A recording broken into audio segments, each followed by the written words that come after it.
Dysfunctional relationship? Yeah, I know. I've mentioned this in other videos where I've stated none of us are perfect. Best we can do is strive for perfection. So we're all dysfunctional to a degree. There's different levels on that dysfunctionality. Is that a word? Look that up. on being dysfunctional. We'll say that. So let's scratch that in case that's not a word and I'm just flowing with it. Go ahead and follow me here. All right. When I'm thinking about dysfunction and two people are coming together, I'm thinking about it from the standpoint of about three different ways. Do we recognize that dysfunction? Do we know how to operate around it?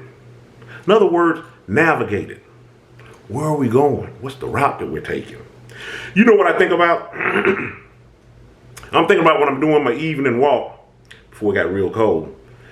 And I'm doing the little journey that I do.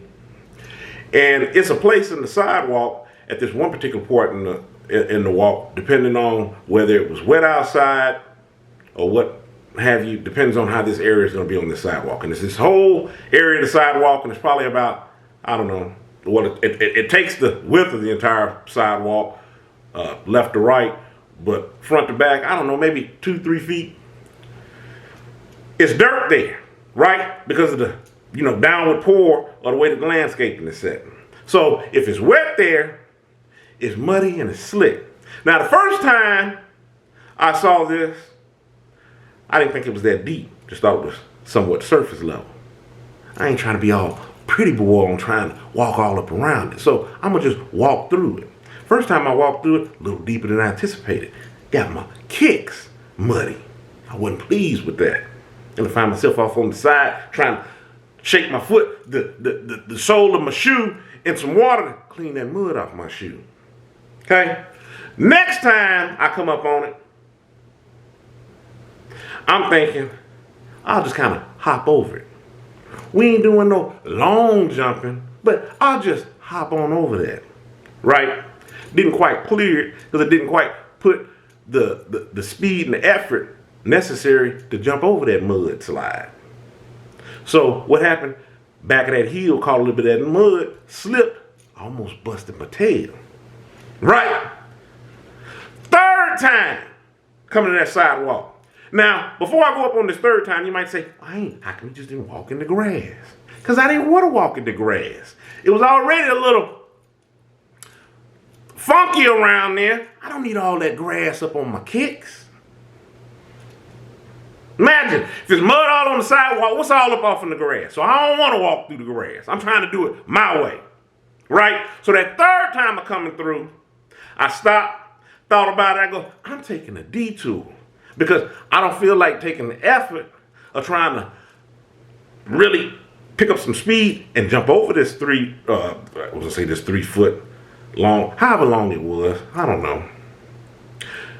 We know I'm not going to walk through it because it's all about these kicks that I got on. So I'm going to go ahead and divert this little bit of this walk, going up this hill, cut through this parking lot, come back down on the sidewalk, get it going.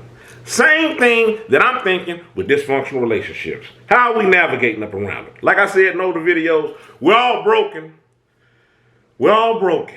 We're just trying to put the pieces together. We're trying to recognize what's broken, trying to all hold it together. When you're dealing with somebody else, you recognize that they're broken. You're not trying to cast any judgment. Y'all are trying to navigate the best way that you know how. Now here's where the problem lies. This is where you get truly dysfunctional relationships that are unhealthy, toxic, almost right out the gate. When you come up off into that dysfunction, you're not trying to make any sort of effort from your part, seeing from another person's part, on how to rectify or to address these issues. And on certain things that can't be addressed, how do we operate and navigate around it? Not sticking our head in the sand, not trying to sit here and turn another cheek and just hoping stuff go away. How do we truly address this with one another that's beneficial for both of us? How do we operate around this dysfunction? See, this is how people wind up in relationships that have gone 10, 20, 25 years, and they're just like, what are we doing? I think I'm going to have to call it quits.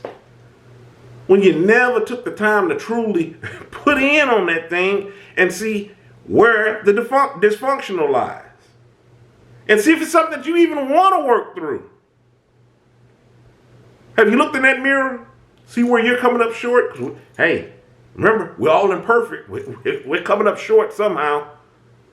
So as I'm coming up short, I want to win this race. So I want to play to my strengths. And like I said in older videos, I want to know both my strengths and my weaknesses. My weaknesses, so I can hopefully turn them into strengths.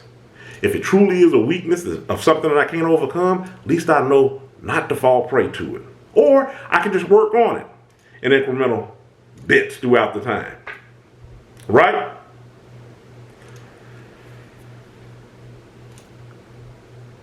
Same thing with relationships. How do you expect to prosper if you don't want to put in the work to reevaluate things? See how you can get this thing on track. Last analogy. I don't know if this is a real analogy, but hang in there with me. Don't know how real this scenario could be.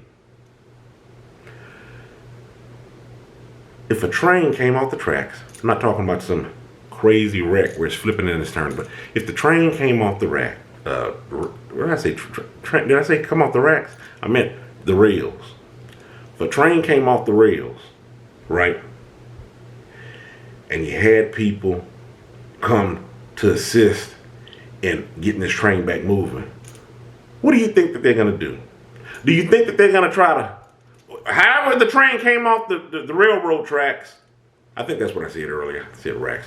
However the train came off the railroad tracks, do you think they're going to just try to push it onto its destination? So if the whole train was derailed off the runway, what runway is a plane? You got what I'm saying? The train is off the tracks and it's sitting over in the grass and the dirt. Do you think you're going to get people and machines to try to push it on through to its destination? However many more cities and states that it needs to travel through to go through its destination. Do you think they're going to try to put the train back on the tracks?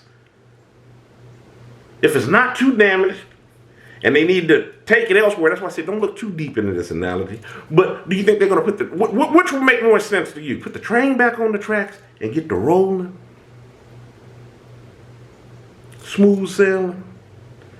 Maybe be a little bit more cautious or whatever caused the train to come off. We're going to look at those issues. If it was perhaps an issue with the train itself, we're going to look at the train, see what we can do to get this thing running smoothly so this doesn't happen again. If there was a fault in the tracks, maybe we get somebody to go up, scout out ahead of us to see what defaults that there may be in the tracks so we don't have this happen again. Whatever it is to be make it a success and getting to its end goal. And it's the same thing, not only with relationships, anything in your life. You know what? That train analogy took a lot out of me. I'm going to end this video. I don't even have nothing else to add to it. If you don't have it, you ain't got it. But I think that you got it because you're a bright crowd. I just don't want to put no more effort into this. Stay encouraged, avoid being discouraged. I'm Y'all have a good one.